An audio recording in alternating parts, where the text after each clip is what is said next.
बिस्मिल्लाहिर्रहमानिर्रहीम। अस्सलाम वालेकुम व्यूअर्स। आज की वीडियो में मैं आपके साथ कुछ किचन की टिप्स शेयर करूंगी जो कि बहुत ही फ़ायदेमंद होने वाली हैं आप लोगों के लिए। तो आइए वीडियो का आगाज़ करते हैं।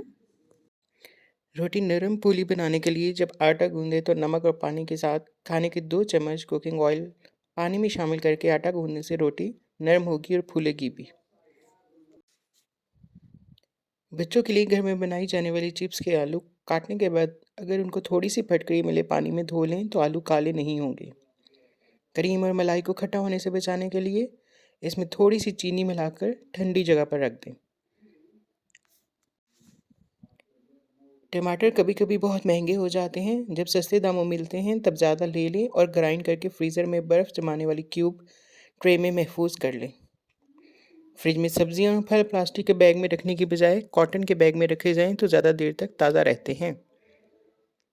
नींबू का रस महफूज करना हो तो नींबू का रस निकाल कर बर्फ़ के खाने में जमा दें, जब ज़रूरत हो तो इस्तेमाल कर लें। पालक को पकाते वक्त एक खाने का चम्मच सिरका डालने से पालक का रंग ताज़ा रहता है। जीरे को हमेशा भून के रखें ताकि कीड़ा ना लगे। आलू कीमा जब पकाएं तो उतारने से पहले इसमें आधी गड्ढी हरा धनिया काट कर डाल दें तो इसमें मसालेदार बिरयानी की सी खुशबू आएगी। ये तो थी मेरी आज की वीडियो। मज़ीद मालूमाती वीडियोस देखने के लिए मेरे चैनल को सब्सक्राइब कर लीजिए और बेल आइकन को भी दबा दीजिए। मिलेंगे एक नई वीडियो के साथ, तब तक के लिए अल्लाह हाफ़िज़।